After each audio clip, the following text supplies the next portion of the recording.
Excuse me, sir. We need to know. Sir. And what are you going to do with all that fish? Like I said, I really don't know. Sir, is there even a market for such a motherload? I guess we'll find out. Do you have the manpower to process 2 boatloads of fish? James and John will help, and there are others. And what about the nets? We'll get to the nets. If not today, then... You're just gonna leave them there? My priority today is to find that man. What he said was incredible.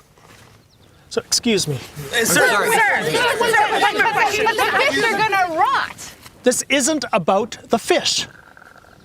Well, you could at least sell them and give the money to the poor. It was never about those fish.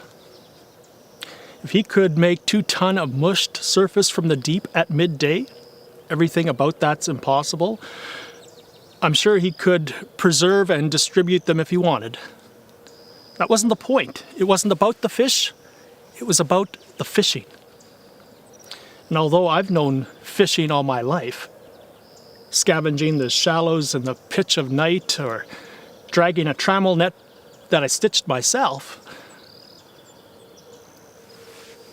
that day he caught me. Hook, line, and sinker.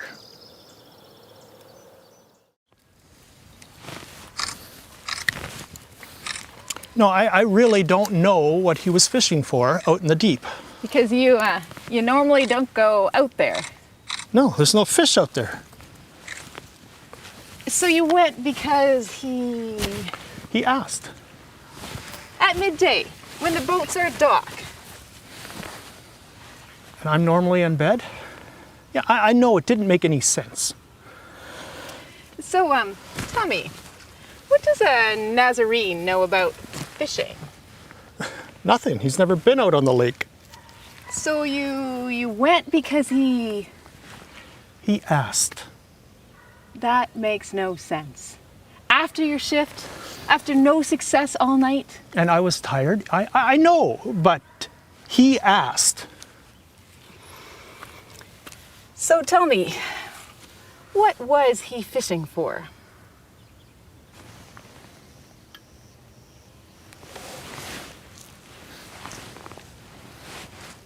Me, I guess. You. He got you. It's ironic, isn't it? Huh. The fisher becomes the fished. Great headline. The fisher becomes the fished to fish for something other than fish. You sound, trapped. No, not really. Well, caught. No. Like a fish. No. Netted. No. Entangled. No, I'm not entangled. I chose to follow. Why'd you choose to look like a fool? The only boat. I chose to follow. He asked. I went. And if he asked you to fish on dry land? I'd be the first one out in the desert. Well, isn't that foolish? No. That's faith.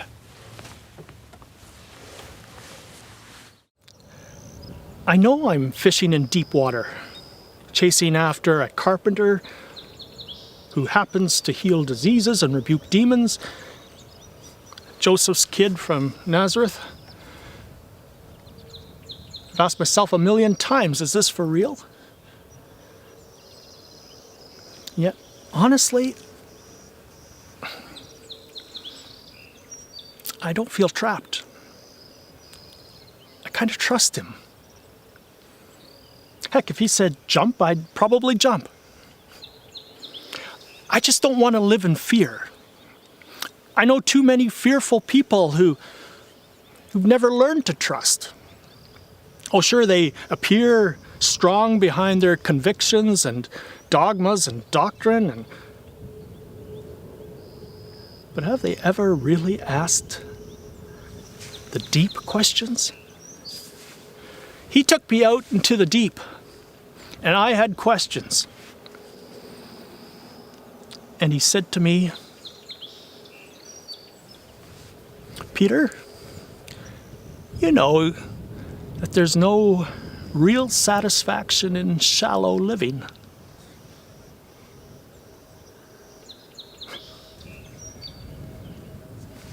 I don't know where this type of fishing leads, but ultimately, faith is trust, right? Trusting there's no reason to fear if there's love.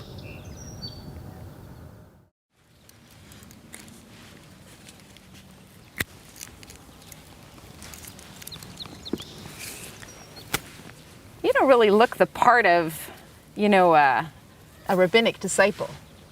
There's a look. I mean, you might convince me on the proper flax for a net or the right stone for an anchor, but what does a fisherman know about... Excuse me, there's a look? Yeah, I mean, I thought a priest or a rabbi would go for that long-robed disciple look. We don't care for such formality. Well, pardon me, but you don't seem to care much about rabbinic law either. He's not against Washing your hands, keeping the Sabbath. He's not against the law. He's come to... And you? Do you care? I mean, you still look and smell like a fisherman. I am a fisherman. I know how to fish, so I'm asked to fish. Just not for fish. And the rest of your party? What about the rest of your party? What are they asked to do? Siphon taxes and play the harlot? Pardon me? Well, if you're a fisherman and you're asked to fish, what are a tax collector and a prostitute asked to do? We're all asked to do the same thing, to follow. We're disciples. Even those of ill repute? Today's sinner, yesterday's sinner, tomorrow's sinner. We fish for people. People come with all kinds of baggage. So why are the sinners so attracted? We're attracted to unconditional love. Are you a sinner? I'm a grievous sinner. No more obvious than when I stood waist high and fish in this boat. I mean, are you a sinner like the rest? Like the rest? Well, like the rest, I am loved. And your sin? What about your grievous sin? Forgiven. Unconditionally loved by God, like the rest. Everyone's loved. Loved, yes. Everyone. Well, not only loved, but gifted and called. Really? Well, it may not be obvious to you. It may not be self-evident. It may be... Foolish. It may be foolish. Well, perhaps God's love is foolish. Yes. Yes, if it's that inclusive, yes it is. And when it embraces both me and you, I've got to believe that God likes questions. God loves questioners. The curious, even the cynic. I've got questions. Like, why was I called away from my boat to fish? That doesn't make any sense. Or how does my personal encounter thrust me into a motley community of followers? I hate group projects.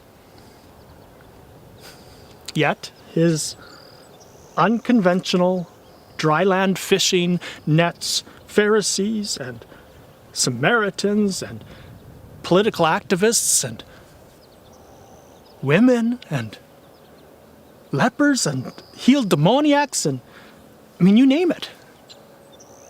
All with personal encounters and questions of their own. And somehow forms community.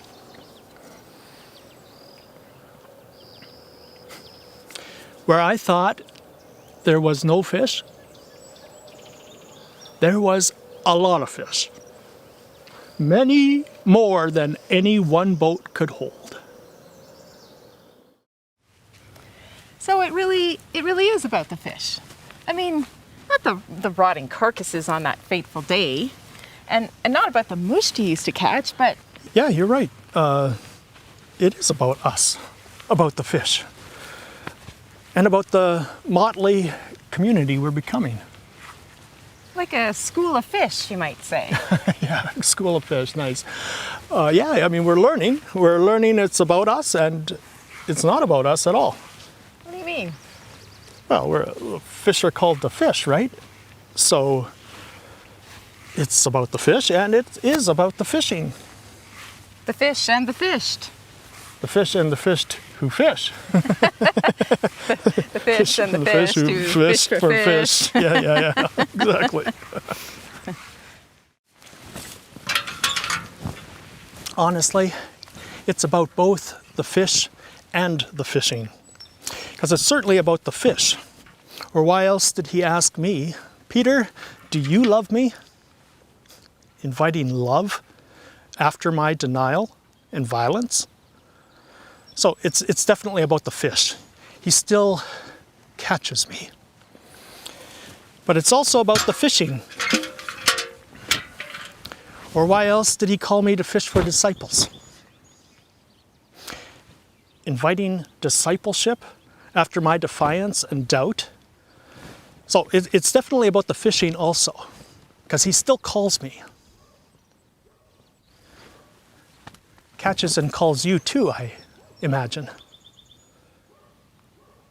Caught and called together, you and me, into this wonderful group project, into this motley community of faith.